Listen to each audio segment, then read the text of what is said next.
tentang sejarah integrasi Papua. Karena walaupun Indonesia telah memproklamasikan kemerdekaannya dari Sabang sampai Merauke pada tanggal 17 Agustus tahun 1945, namun Belanda tetap saja keras kepala dan tidak ingin angkat kaki dari bumi Papua. Nah, oleh karena itu Indonesia mengadakan beberapa upaya untuk mengusir Belanda dari tanah Papua. Nah, upaya yang pertama yang dilakukannya adalah konferensi meja bundar. 4 tahun setelah kemerdekaan Indonesia, Belanda tetap saja belum mau angkat kaki dari tanah Papua. Indonesia berusaha terus memaksa Belanda, salah satunya adalah melalui konferensi meja bundar atau KMB. Konferensi ini berlangsung di Den Haag, Belanda pada tanggal 22 Desember tahun 1949. Dalam perjanjian itu, disepakati bahwa seluruh bekas jajahan Belanda adalah wilayah Republik Indonesia, kecuali Papua Barat yang akan dikembalikan Belanda ke pangkuan Indonesia setelah 2 tahun kemudian. Nah, KMB itu diikuti dengan pengakuan dan penyerahan kekuasaan atas wilayah jajahan Belanda kepada Indonesia pada tanggal 27 Desember tahun 1949. Penyerahan tersebut dilakukan secara simbolis dengan 2 upacara. Upacara yang pertama berlangsung di Amsterdam dan upacara yang kedua berlangsung di Jakarta di Istana Negara. Lalu selanjutnya ada Trikora. Upaya Trikora. Isi kesepakatan KMB yang tadi itu ternyata diingkari oleh pihak Belanda sendiri. Belanda tidak hanya seakan bertahan di Papua, tetapi lebih dari itu. Mereka mempersiapkan langkah-langkah untuk memisahkan tanah Papua dari Indonesia. Dewan Nasional Papua dibentuk dan kemerdekaan secara tergesa-gesa dideklarasikan tanggal 1 Desember tahun 1961. Kelicikan Belanda membentuk negara bonekanya di Papua itu tentu saja membuat Indonesia marah. Maka pada tanggal 19 Desember tahun 1961, di alun-alun utara Yogyakarta, Presiden Indonesia Soekarno mengumumkan Trikora, yaitu Tri Komando Rakyat, untuk mengembalikan Irian Barat ke pangkuan negara Republik Indonesia. Konfrontasi pun tidak dapat dihindarkan. Namun, hasil penggalangan dukungan Bung Karno dan dari negara-negara Asia Afrika, bahkan hingga ke Uni Soviet yang mendukung Indonesia dengan peralatan perang yakni pesawat dan lain-lain, membuat Amerika khawatir. Amerika khawatir masalah Papua bisa menyebabkan Perang Dunia Ketiga. Maka dengan bantuan Inggris, Amerika memfasilitasi perundingan Indonesia dan Belanda yang menghasilkan New York Agreement pada tahun 1962. Nah, selanjutnya ada upaya New York Agreement yang akan dijelaskan oleh teman saya. Poin berikutnya adalah New York Agreement. Melalui upaya diplomasi yang difasilitasi oleh PBB, Belanda akhirnya mau menandatangani New York Agreement pada tanggal 15 Agustus 1962. Isi kesepakatan ini memuat penyelesaian sengketa atas wilayah Papua. PBB kemudian membawa persetujuan bilateralnya ini ke dalam forum PBB yang kemudian diterima dan dikukuhkan dengan resolusi Majelis Umum PBB nomor 1752 yang mulai berlaku 21 September 1962. Perundingan NYA ini mengatur penyerahan kekuasaan dari Belanda atas tanah Papua dilakukan secara tidak langsung. Belanda menyerahkannya kepada PBB, baru setelah itu PBB menyerahkan kepada Indonesia melalui referendum. Pada 5 September 1963, Papua bagian Barat dinyatakan sebagai daerah karantina. Pemerintah Indonesia membubarkan Dewan Papua dan melarang bendera Papua dan lagu kebangsaan Papua. Keputusan ini ditentang oleh OPM. Pada tahun 1999, referendum digelarkan dengan disaksikan oleh 2 putusan PBB. Hasilnya Papua akhirnya kembali ke pangkuan negara Kesatuan Republik Indonesia. Maka jadilah Papua menjadi provinsi ke-26 Indonesia. Ini pun belum berakhir, hasil PPR harus diuji dalam sidang Majelis Umum PBB, dan sejarah mencatat PBB akhirnya mengesahkan hasil PPR dengan sebuah resolusi Majelis Umum PBB nomor 2504 tanggal 19 Oktober 1969. Menjelaskan tentang dasar hukum penyelenggaraan pemerintahan daerah di Irian Barat. Yang pertama, Undang-Undang Nomor 15 Tahun 1956. Undang-undang yang terdiri dari 4 bab dan 12 pasal ini secara eksplisit melegitimasi pembentukan Provinsi Irian Barat. Uraian ini menunjukkan bahwa Provinsi Irian Barat sebagai bagian dari negara Republik Indonesia secara de jure telah ada sejak 23 September 1956. Pada pasal 2 Undang-Undang Nomor 15 Tahun 1956 disebutkan bahwa Provinsi Irian Barat sebagaimana dimaksud meliputi Ayat 1, wilayah Irian Barat yang pada saat pembatalan persetujuan konferensi meja bundar pada tanggal 21 April 1956 masih berada di dalam kekuasaan de facto Kerajaan Belanda tanpa persetujuan pemerintahan Republik Indonesia. Ayat kedua, kewenangan Tidore, Distrik Weda dan Patani dengan kedudukan pemerintahan sementara waktu di Tidore. Selanjutnya, Undang-Undang Nomor 20 Tahun 1957. Pada tanggal 19 Agustus 1957, pemerintahan memberlakukan Undang-Undang Darurat Nomor 20 Tahun 1957 tentang perubahan Undang-Undang Pembentukan Daerah Otonom Provinsi Irian Barat. Dalam konsideran Undang-Undang Nomor 20 Tahun 1957 disebutkan bahwa dalam Undang-Undang Pembentukan Daerah Otonom Provinsi Irian Barat, Distrik Maba dalam kewenangan Weda tidak dimasukkan dalam wilayah daerah otonom Provinsi Irian Barat. Berhubung dengan tugas utama dari pemerintahan daerah Provinsi Irian Barat sebagaimana dimaksud, Distrik Maba mempunyai kedudukan yang penting, sehingga distrik itu perlu dimasukkan dalam wilayah daerah otonomi Provinsi Irian Barat dan undang-undang yang bersangkutan perlu diubah karenanya. Yang ketiga itu ada Undang-Undang Nomor 23 Tahun 1958. Undang-Undang Nomor 23 Tahun 1958 dimaksud untuk mempertegas wilayah Provinsi Irian Barat yang terdiri atas kewenangan Tidore yang meliputi distrik-distrik Tidore, Oba, dan Wasilo, dan kewenangan Weda yang meliputi distrik-distrik Weda, Maba, dan Patani atau GB. Selanjutnya masuk ke penetapan Presiden Nomor 1 Tahun 1962. Dalam ketentuan pasal 1 ayat 1 penetapan Presiden Nomor 1 Tahun 1962 disebutkan bahwa Provinsi Irian Barat bentuk baru sebagaimana dimaksud berwilayah Residence New Guinea dulu menurut konstruksi Van Mock yang sekarang masih diduduki oleh penjajahan Belanda. Peta daerah Provinsi Irian Barat bentuk baru itu dilampirkan pada penetapan Presiden ini. Sedangkan pada ayat 2 penetapan Presiden Nomor 1 Tahun 1962 ditegaskan bahwa daerah yang dahulu masuk Provinsi Irian Barat menurut Undang-Undang Nomor 23 Tahun 1958 kini dikembalikan ke dalam wilayah Provinsi Maluku.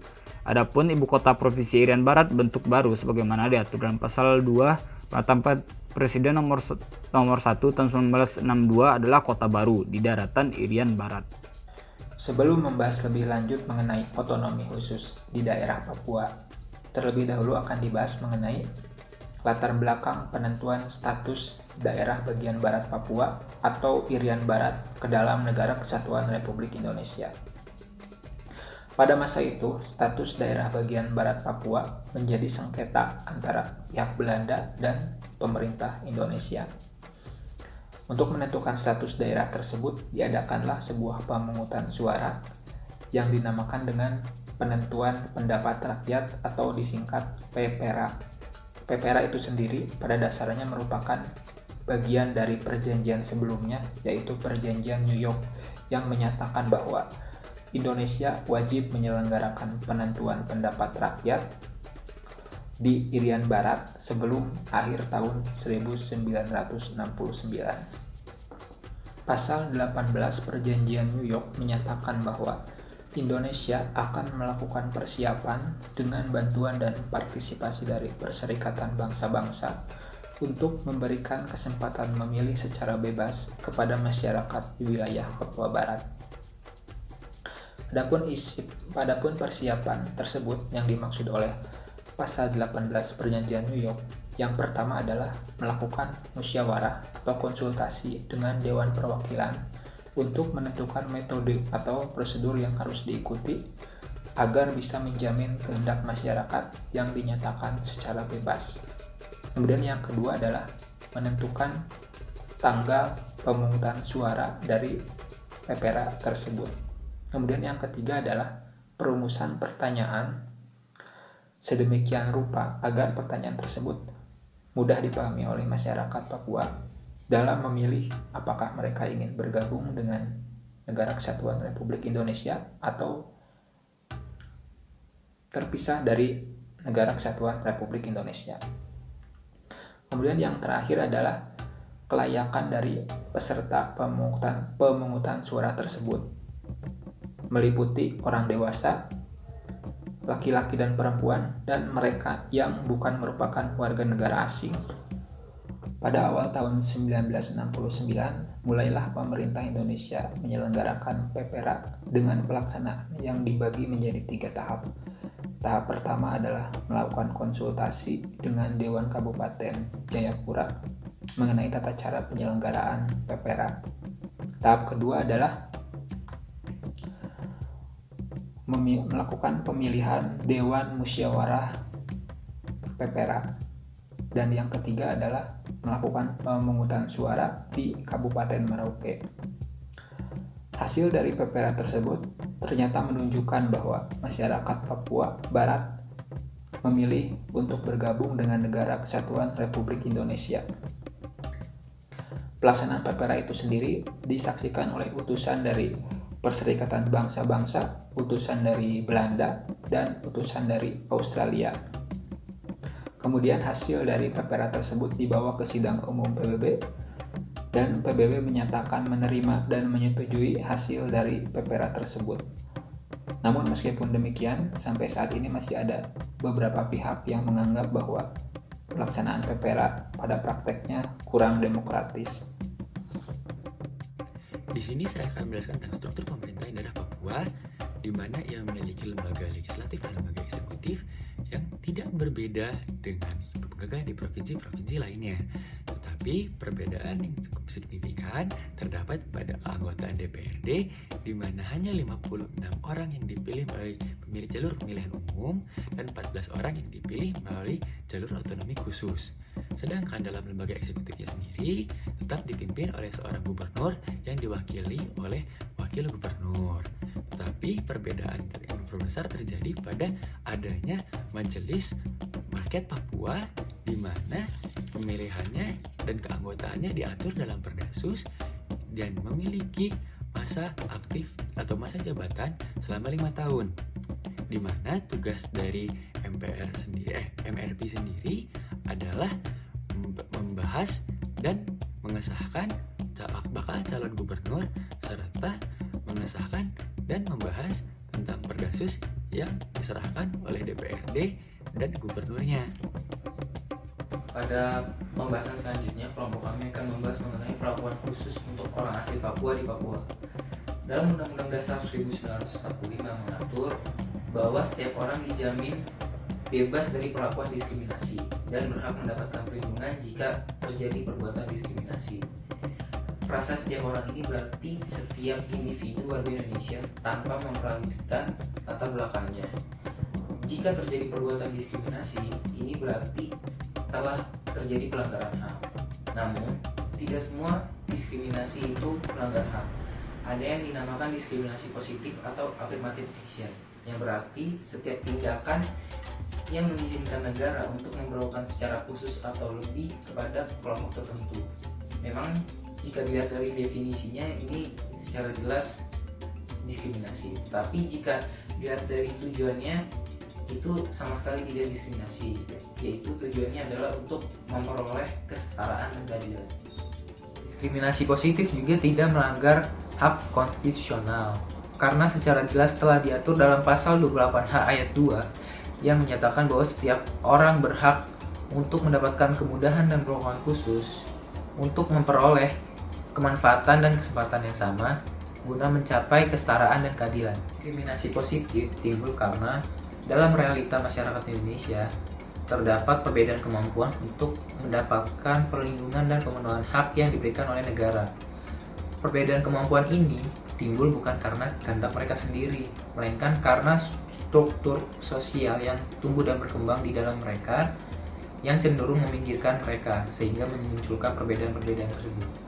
Jika dalam mendapatkan perlindungan dan pemenuhan hak tersebut tidak memperhatikan perbedaan itu, maka hal itu malah dapat memperjauh perbedaan itu. Oleh karena itu, dibutuhkanlah perlakuan khusus kepada masyarakat tersebut supaya mereka bisa mendapatkan kesetaraan kemampuan untuk mencapai perlindungan dan pemenuhan hak yang diberikan oleh negara. Oleh karena itu, di Undang-Undang Dasar dipertegas dengan dibuatnya di dalam pasal 28H ayat 2 tadi. Undang Nomor 21 tahun 2001 yang mengatur mengenai otonomi khusus bagi Provinsi Papua, yang menjadi objek perlakuan khusus adalah masyarakat asli Papua. Tanpa diberlakukannya perlakuan khusus kepada mereka akan sulit untuk mendapatkan perlindungan dan pemenuhan hak yang sama dari negara. Perbedaan ini mereka dapatkan dari struktur dan sistem sosial yang mereka dapatkan dari pembangunan masa lalu yang tidak tepat yang diterapkan kepada mereka. Diskriminasi positif ini sangat tepat diberlakukan bagi mereka yang dulu mendapatkan diskriminasi sosial, seperti kaum wanita atau kaum minoritas, supaya mereka mendapatkan kesempatan yang sama untuk mendapatkan kesetaraan dan keadilan seperti kelompok-kelompok mayoritas lainnya. Diskriminasi positif atau perlakuan khusus ini bersifat sementara yang tepat untuk menyamakan kesempatan atau memungkinkan kesempatan yang sama. Kebijakan seperti ini diciptakan karena kebijakan yang biasa saja tanpa diskriminasi saja tidak cukup untuk menyamakan kesempatan bagi masyarakat tertentu. Adapun beberapa norma yang diatur dalam Undang-Undang Otonomi Khusus bagi Provinsi Papua yang mengatur mengenai perilaku khusus bagi penduduk asli Papua. Yang pertama, dengan adanya MRP atau Majelis Rakyat Papua sebagai representasi kultural masyarakat asli Papua. Yang kedua, diatur dalam pasal 12 yang mengatur bahwa untuk menjadi gubernur atau wakil gubernur di Provinsi Papua harus dari penduduk asli Papua. Yang ketiga, jika penduduk Papua mau membuat atau mendirikan suatu partai, harus ada syaratnya, yaitu dengan memprioritaskan dalam rekrutmennya adalah orang asli Papua. Dalam otonomi khusus mengakui adanya peradilan adat di tanah Papua. Peradilan adat ini digunakan untuk menyelesaikan sengketa perdata atau pidana yang terjadi di antara masyarakat adat Papua. Yang kelima, diatur dalam pasal 62 ayat 2, penduduk asli Papua diutamakan atau diprioritaskan dalam hal penerimaan kerja. Yang terakhir, pemerintah Provinsi Papua bisa membuat kebijakan mengenai kependudukan dengan tujuan memberdayakan dan meningkatkan kualitas penduduk asli Papua. Saya akan membahas tentang otonomi khusus di Papua. Otonomi khusus di Papua ini diatur dalam Undang-Undang Nomor 21 Tahun 2001. Undang-undang ini terbentuk dikarenakan pemerintah pusat gagal memberikan kesejahteraan, kemakmuran, serta menjamin hak-hak dasar masyarakat Papua. Oleh karena itu, terbentuklah undang-undang ini sebagai jalan tengahnya. Sasaran dari Undang-Undang Otonomi Khusus Papua ini adalah pertama orang Papua asli, yang kedua penduduk Provinsi Papua. Dalam perjalanannya, bentuk perlindungan dan keberpihakan undang-undang ini terhadap rakyat Papua yang pertama dapat dilihat dari pemilihan gubernur dan wakil gubernurnya, yang mana gubernur dan wakil gubernur dipilih dari orang Papua asli, serta pemerintah Provinsi Papua memiliki kewajiban untuk melindungi, mengembangkan, dan memberdayakan hak ulayat masyarakat adat serta hak perorangan masyarakat adat. Dalam implementasinya, terdapat beberapa hambatan dalam otonomi khusus ini. Yang paling utama itu dalam pengalokasian dana. Dana yang dialokasikan pemerintah pusat ke pemerintah daerah tersebut dirasa tidak menyentuh masyarakat rakyat Papua yang ada di bawah. Hanya para elit lokal saja yang menikmati dana tersebut, sehingga pembangunan yang diharapkan terjadi di Papua malah tidak terjadi atau bahkan sulit untuk dijalankan. Hal itu juga dikarenakan dalam pembentukan undang-undang ini, rakyat Papua sendiri tidak dilibatkan secara langsung bersama dengan pemerintah pusat.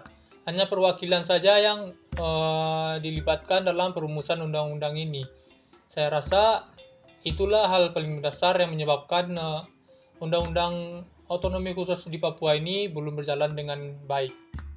Oke, Undang-Undang Otonomi Khusus tidak secara tegas dan jelas eksplisit mencabut pasal tertentu dalam materi muatan pasal tertentu Undang-Undang Nomor 45 Tahun 99 yang mengatur norma tentang pemekaran Provinsi Irian Jaya menjadi Provinsi Irian Jaya Barat, Irian Jaya Tengah, dan Irian Jaya Timur. Dampak negatif yang terjadi adalah terjadinya konflik hukum sosial politik setelah 2 tahun Undang-Undang Otonomi Khusus ini dilaksanakan. Karena tidak berhasil dilaksanakannya Instruksi Presiden Nomor 1 Tahun 2003, karena tidak memperoleh dukungan sosial politik dari unsur masyarakat setempat. Konflik tersebut disebabkan dalam Undang-Undang Otonomi Khusus mengatur adanya Provinsi Irian Jaya Barat, Irian Jaya Tengah, dan Irian Jaya Timur. Sedangkan di dalam Undang-Undang Otonomi Khusus hanya mengenal satu provinsi, yaitu Provinsi Papua. Nah, yang kedua, berdasarkan ketentuan pasal 1 huruf 1 Undang-Undang Otonomi Khusus, terdapat 11 peraturan daerah khusus yang harus dibuat dalam implementasi Undang-Undang Otonomi Khusus. Dampak yang terjadi adalah sulit sekali menemukan dasar hukumnya apabila terdapat kebutuhan untuk membuat sebuah peraturan daerah khusus di luar perintah pasal-pasal tersebut, dan juga bisa menghambat yuridis dalam implementasi Undang-Undang Otonomi Khusus, seperti kebutuhan menyusun peraturan daerah khusus tentang masyarakat hukum adat, peraturan daerah khusus mengenai tentang peradilan adat, kampung kebenaran dan rekonsiliasi, program strategis berbasis masyarakat kampung, dan lain-lain. Nah, yang ketiga, formulasi peraturan daerah khusus perdasi dalam pasal 1 huruf J Undang-Undang Otonomi Khusus menyebutkan bahwa memiliki kelemahan yuridis yang sangat serius, karena dalam Undang-Undang Otonomi Khusus terdapat pasal-pasal yang jelas memerintahkan perlunya peraturan pelaksanaan dalam bentuk peraturan daerah provinsi yang berjumlah 17. Dampak yang terjadi adalah peraturan daerah tidak hanya berjumlah 17 jenis oleh otonomi khusus, tapi juga berbagai jenis peraturan pelaksanaan yang diperintahkan dan menjabarkan undang-undang dan peraturan pemerintah selain undang-undang otonomi khusus. Yang menjadi problematika sekarang adalah karena selama ini yang sebagian besar dibuat oleh pemerintah provinsi dengan DPRP adalah jenis perdasi yang diperintahkan atau menjabarkan undang-undang dan peraturan pemerintah selain undang-undang otonomi khusus. Sedangkan jenis perdasi yang diperintahkan undang-undang otonomi khusus yang sebagian kecil dibuat dan ditetapkan. Yang keempat, ketentuan pasal 7 Undang-Undang Otonomi Khusus yang menyebutkan Provinsi Papua dapat mengadakan kerjasama yang saling menguntungkan dengan lembaga atau badan di luar negeri yang diatur dengan keputusan bersama sesuai dengan peraturan perundang-undangan. Dari aspek perumusan norma hukum, ketentuan ini sangat lemah karena tidak jelas aspek kekhususannya.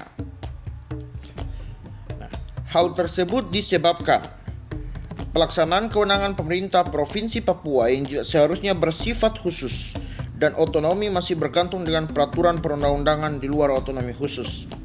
Dengan demikian, pasal tersebut tidak mempunyai makna khusus. Yang kelima, ketentuan pasal 28 ayat 1 dan 2 Undang-Undang Otonomi Khusus menyatakan bahwa penduduk Provinsi Papua dapat membentuk partai politik dengan tata cara pembentukan partai politik dari dan keikutsertaan dalam pemilihan umum sesuai dengan peraturan perundang-undangan. Ketentuan tersebut memuat norma yang ambigu karena di satu pihak memberikan hak kepada penduduk Papua untuk membentuk partai politik di Provinsi Papua atau disebut dengan partai lokal sebagai aspek yang bersifat khusus, namun di pihak lain menyerahkan pengaturannya kepada urusan undang-undang yang mengatur partai politik yang bersifat nasional. Dampak negatif adalah sampai sekarang partai politik hanya wacana dan selalu gagal direalisasikan pembentukannya.